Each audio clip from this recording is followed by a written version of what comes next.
That was an absolutely huge win for Liverpool. They absolutely smashed Newcastle 4-2. It could have been 5, it could have been 6. And I feel that's a massive marker for Liverpool in the Premier League title race. They've just seen Arsenal capitulate, lose 2 games in a row. They've actually got Arsenal in a couple of games in the FA Cup and, of course, the Premier League coming up as well. And it feels that Liverpool put a real marker against Newcastle. Now, obviously, Newcastle got a shocking record at Anfield, but Liverpool looked dangerous today. In previous games this season, they've got a lot of good results. That's why they're top of the table, so don't get me wrong. But in previous results, I could see maybe Liverpool grinding through the gears a little bit, being a little bit automatic with how they get through games and obviously pick up largely wins. But that felt like a Rottweiler. It felt like a real attack on Newcastle. It felt very, very aggressive, and it felt like prime Jurgen Klopp. It almost felt like Jurgen Klopp 2.0. I think this Jurgen Klopp side has redeveloped, transitioned out of Mane, Firmino, and the front three absolutely electric today. Even someone like Gakpo, McAllister, Ryan Gravenberch all had roles to play. So I think there's a squad now for Liverpool. It's not just the 11. It's not even the 12, the 13, the 14.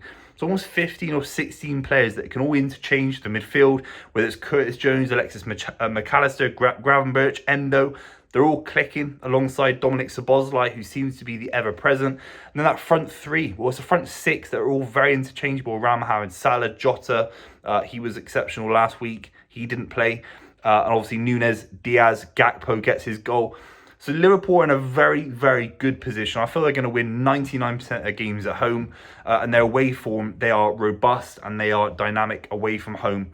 And someone like Konate and Van Dijk were absolutely exceptional today. We're going to talk about the goals and where it leaves Liverpool in the Premier League title race. If you're new to the channel, make sure you subscribe. We'd really appreciate that.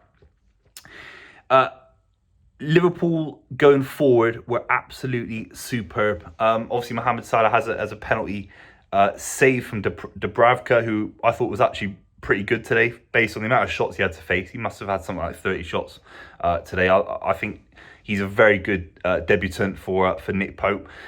But the ball that gets played in from Diaz into Salah was the story of the night, really. The front three, so interchangeable, so fluid, and their link-up play is getting better. You could definitely argue last season that Liverpool's issues wasn't even work rate, wasn't even desire. I think it was a little bit of a lack of adrenaline based on the season prior after nearly winning the quadruple.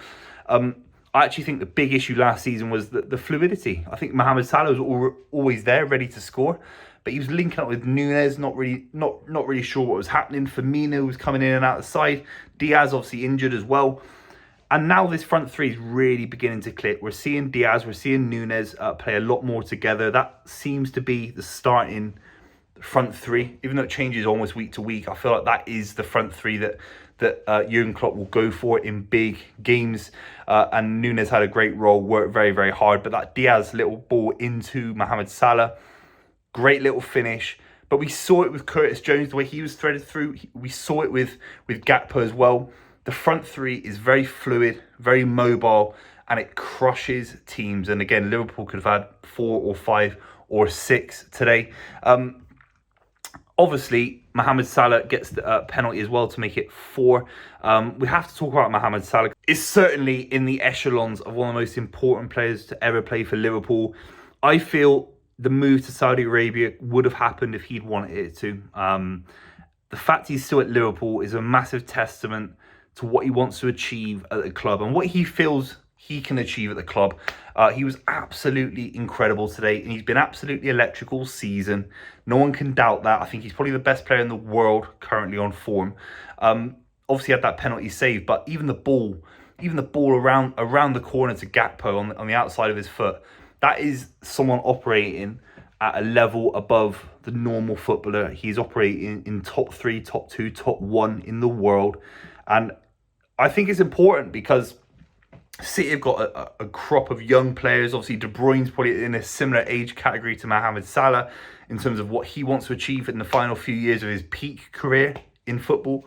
Mohamed Salah looks to me like almost one of the Michael Jordan end of his kind of final season with the Chicago Bulls or whatever. It's like he realizes what's happening in terms of his age, in terms of what he can still achieve in the game at the highest level.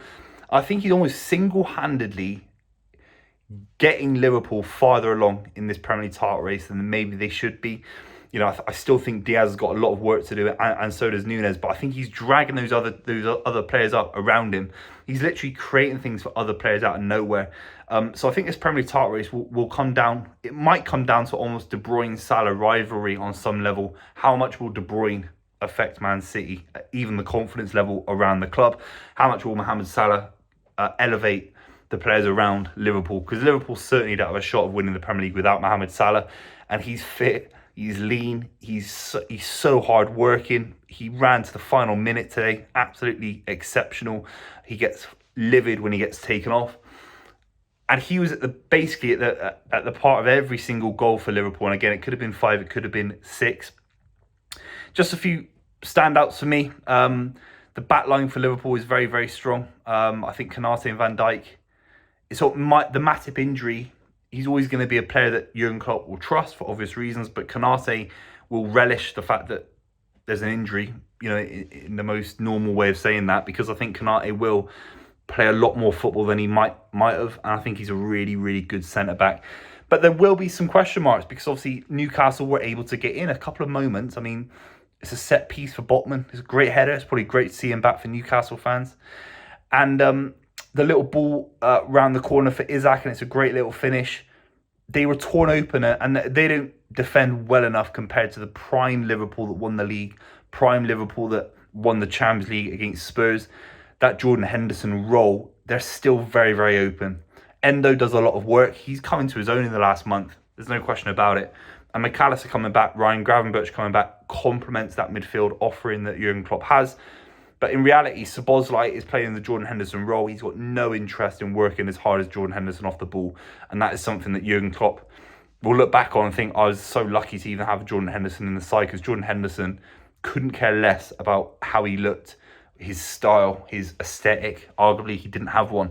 He just wanted to work hard for the side. And Dominic Szoboszlai is almost the opposite player. I'm sure he wants to work hard, but he doesn't strike me as someone that's going to cover the same amount of ground. And that does leave the back four for Liverpool very, very exposed. I feel like Newcastle they must have had 2 or 3 shots in the whole game, and they scored 2, which is never a good sign. It means that Liverpool do get exposed in big moments, and they shouldn't really be conceding the corner that they conceded.